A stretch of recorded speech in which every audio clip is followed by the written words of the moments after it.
Hello my dear friends, welcome to our YouTube channel एडुप्र exam. और मैं आज वो महत्वपूर्ण पॉइंट लाया हूं जिससे प्रश्न हर परीक्षा में बनता है, और वो है अशोक के शिलालेख।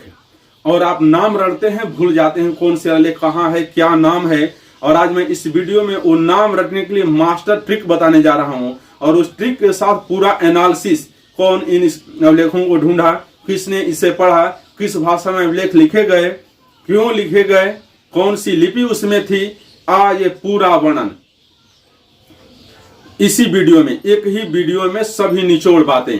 तो आप वीडियो को लास्ट तक देखिए जिससे पूरा कंसेप्ट क्लियर हो जाए। तो चलिए समझते हैं अशोक के अभिलेख, मौर्य सम्राट अशोक के अभिलेख।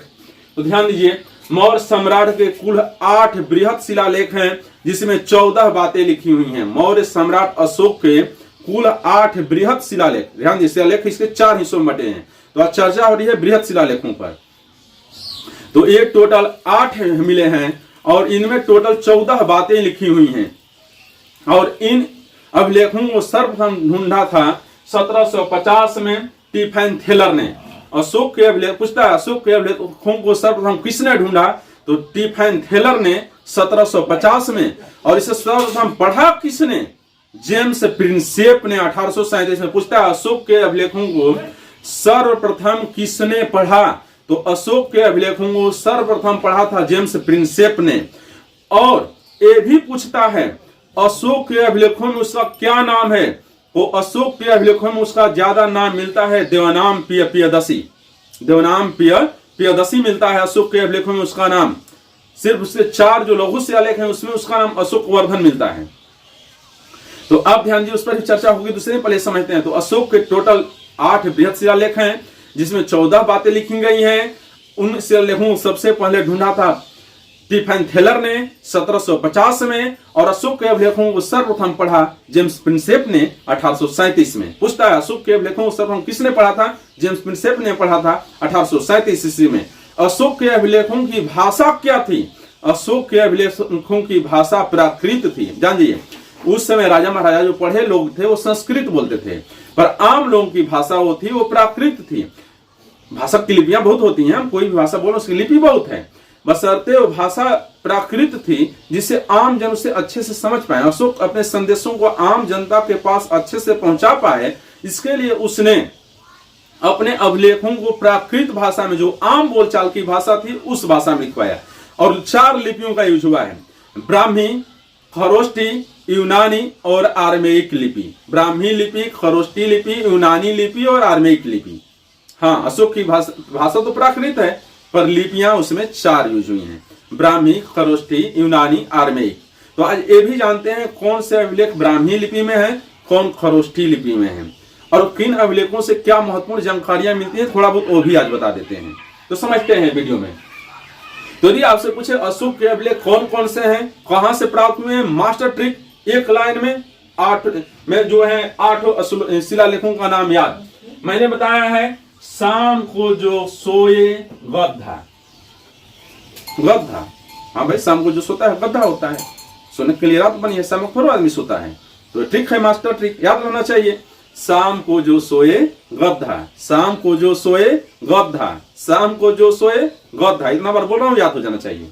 अब मिलाइए, सा से सहबाज गढ़ी, म से मानसेहरा में, देखिए ये 8 वर्ड है और इसी से 8 बृहद शिलालेखों का नाम याद हो जाएगा, कहां वो मिले हैं।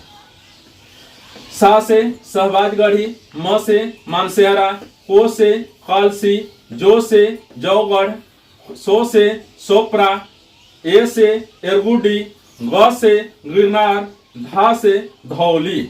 जानिए, सहबाज गढ़ी पाकिस्तान में, मानसेहरा पाकिस्तान में, ये दोनों खरोष्ठी लिपि में लिखे गए हैं। पूछता है अशोक के कौन से अभिलेख खरोष्ठी लिपि में लिखे गए हैं? तो ये ध्यान में रहना चाहिए, मानसेहरा और सहबाज गढ़ी के अभिलेख खरोष्ठी लिपि में लिखे गए हैं।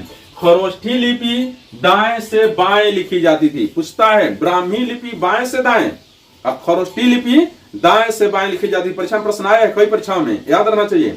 खरोष्ठी लिपि दाएं से बाएं लिखी जाती थी, ब्राह्मी लिपि बाएं से दाएं लिखी जाती थी। सीधा खरोष्ठी और ब्राह्मी लिपि में लिखने का जो ढंग था वो अपोजिट था, उल्टा था। बाद में खरोष्टी लिपि का ही सम्मिश्रण हुआ, बाद में ही जब ज्यादा डेवलप हुई तो इसी में आई आरमाइक लिपि। अब ध्यान दीजिए, भाषा लिपि कुछ भी रही हो, सभी अभिलेख भाषा प्राकृत रही है। और 8 बृहद शिलालेखों में टोटल 14 बातें लिखी गई हैं।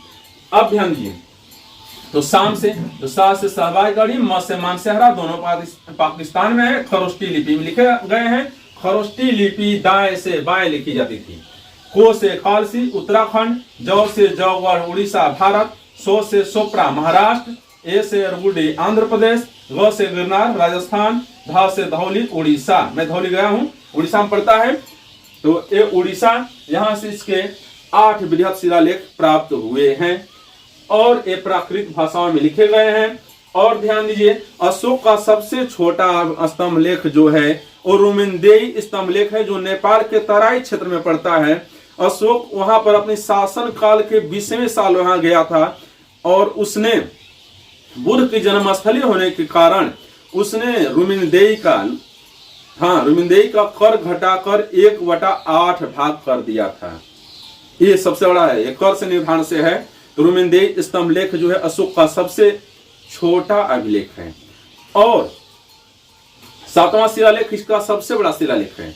दूसरी बात, अभी एनटीपीसी में पूछा था अशोक के किस अभिलेख में कलिंग युद्ध का वर्णन मिलता है। तो ये ध्यान दीजिए, अशोक के 13वें शिलालेख में मैंने बता दिया है, आया था इस बार एनटीपीसी में।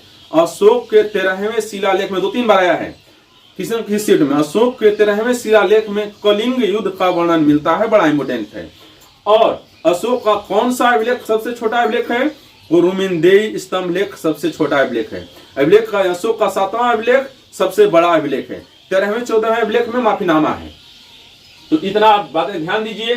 तो मैं समझता हूं अब इसमें कंफ्यूजन नहीं होना चाहिए। जब भी आपसे पूछे वन मास्टर ट्रिक और उसी से सारे शिलालेखों का नाम याद कौन कहां पर है। देखिए मैं बता रहा हूं, शाम को जो सोए गद्दा, मास्टर ट्रिक। शाम को जो सोए गद्दा, सा से सहबाजगढ़ी, म से मानसेहरा, दोनों पाकिस्तान में खरोष्टी लिपि में लिखे गए हैं। हाँ, को से खालसी उत्तराखंड, सो से सोपारा महाराष्ट्र, जो से जौगढ़ उड़ीसा भारत, ए से सोए, ए से एरगुडी उड़ीसा आंध्र प्रदेश, ग से गिरनार महाराष्ट्र, धा से धौली उड़ीसा। शाम को जो सोए गद्दा, मिलाइए, बस 1 लाइन याद है, आप पूरा पकड़ लेंगे। मैं बता रहा हूं, मिलाइए। शाम, सा से सहबाजगढ़ी, म से मानसेहरा, दोनों पाकिस्तान में, शेष भारत में, सिर्फ 2 पाकिस्तान में। शाम से दोनों पाकिस्तान, सा से सहबाजगढ़ी, मां से मानसेहरा। एक किस लिपि में है? खरोष्टी लिपि में है, दोनों वहां की। अब आते हैं को, खालसी उत्तराखंड, जो जौगढ़, जो से जौगढ़ उड़ीसा में भी, उड़ीसा में 2 ठो है, जौगढ़ है, धौली है। सो से सोपारा महाराष्ट्र, ग से गिरनार, सो से सोपारा महाराष्ट्र, ए सोए, ए से रुडी आंध्र प्रदेश, ग से गिरनार महाराष्ट्र, धा से धौली उड़ीसा। तो शेष जो है ब्राह्मी और आर्मिक लिपि में लिखे गए हैं, यूनानी लिपि में। तो मैं समझता हूं अब इसमें कंफ्यूजन नहीं होनी चाहिए। ये पूछता है अशोक के अभिलेख को सबसे पहले खोजा किसने? आप तुरंत उत्तर दीजिए, टीम फैन थेलर ने 1750 में। अशोक के अभिलेखों को सबसे पहले पढ़ने में सफलता किसने पाई? जेम्स प्रिंसेप ने 1837 में। अशोक के अभिलेखों की भाषा क्या है? प्राकृत भाषा है। अशोक का सबसे बड़ा शिलालेख 7वां शिलालेख। अशोक का सबसे छोटा शिलालेख रुमिनदेई शिलालेख, जिसमें कर का वर्णन अशोक ने अपने शासनकाल के 20वें वर्ष में रुमिनदेई का भ्रमण किया था और वहां कर घटाकर 1/8 भाग कर दिया था। ये बात याद रखना चाहिए।